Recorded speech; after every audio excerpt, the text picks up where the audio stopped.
Let us now discuss light phenomena. One of the spectacular phenomena we see is the rainbow. But how is a rainbow formed? What conditions are necessary for observing a rainbow?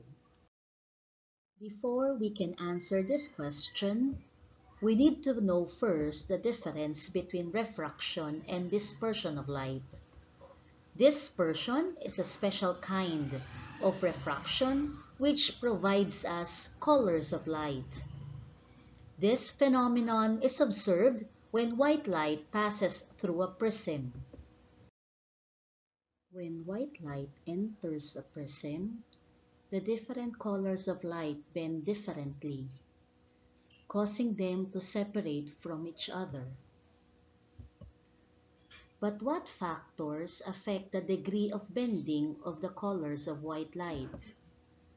The refractive indices of the different colors of light indicate that light of different colors travel at different speeds in the prism, which accounts for the different degrees of bending.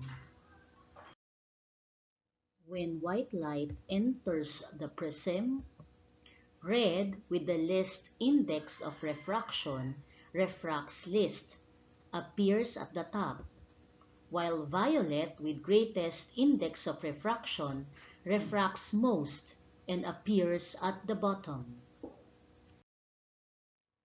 Let us compare the extreme components of the color spectrum, red and violet. Red has the longest wavelength, least frequency, least energy, lowest index of refraction, bends the least. Violet has the shortest wavelength, highest frequency, highest energy, highest index of refraction, bends the most.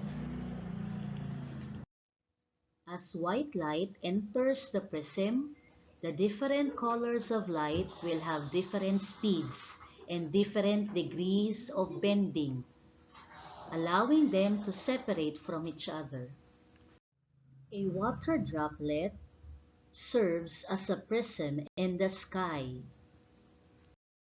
Whenever there are water droplets, these water droplets serve as prism, allowing light to disperse into its different color spectrum.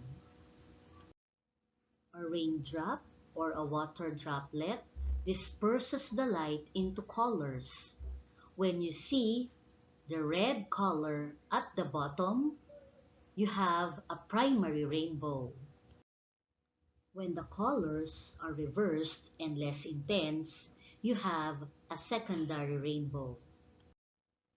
Refraction and dispersion are responsible for rainbow formation, but there is another principle that is very important in the next set of light phenomena, and this is the scattering of light, which is a phenomenon in which light rays get deviated from its straight path on striking an obstacle like dust or gas molecules, water vapors, and many more. Scattering of light takes place in the sky. Generally, small particles scatter blue, medium-sized particles scatter green, and large particles scatter red. Why is the sky blue? Is the sky blue because it reflects the color of the ocean? What about for places where there is no water? So we can say that the sky is blue because when sunlight enters the atmosphere, the blue light is scattered by the gas molecules, causing the sky to be blue.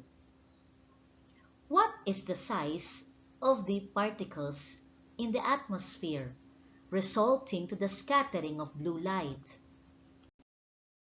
Why are clouds white? When you were in grade 7, we discussed different ways on how white light is formed. You can produce white light by combining Roy G. Biv and by combining red, blue, and green. What sizes of particles are present in the clouds to see white clouds? Why is the sky red at sunset? Since the sun is low on the horizon, sunlight passes through more air at sunset and sunrise than during the day when the sun is higher in the sky. More atmosphere means more molecules to scatter the violet and blue light away from your eyes.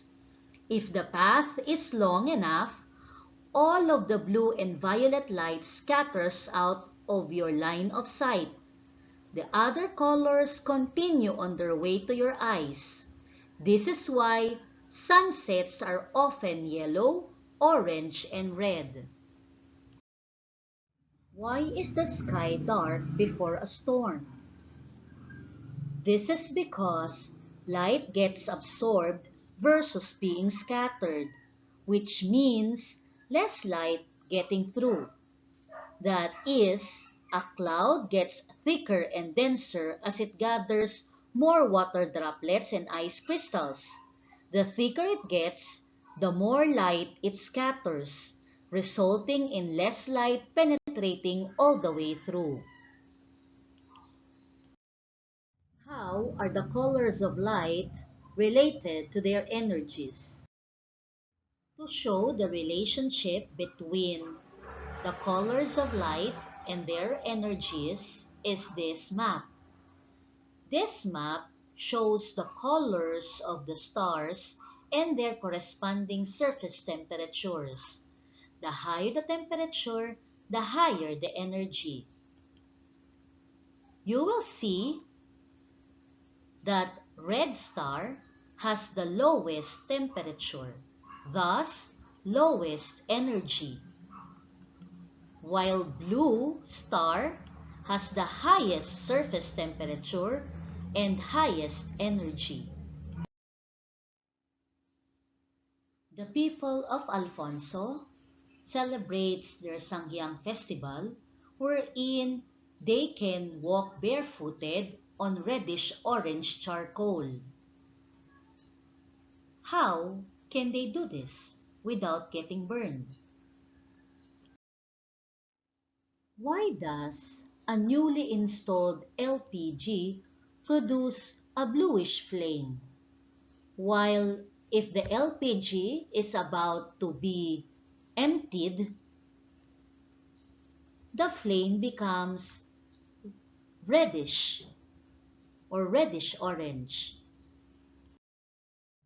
Why are yellowish incandescent bulbs used in cages of chicks? Look at the flame of the candle. Which part is the hottest and which part is the coolest? There are some people who can touch the flame without getting hurt. Which part do you think did they touch in order to receive the least amount of energy? To end my session, think about it. Sometimes we meet a person who serves as a prism, dispersing our light into different colors, making a kaleidoscopic world.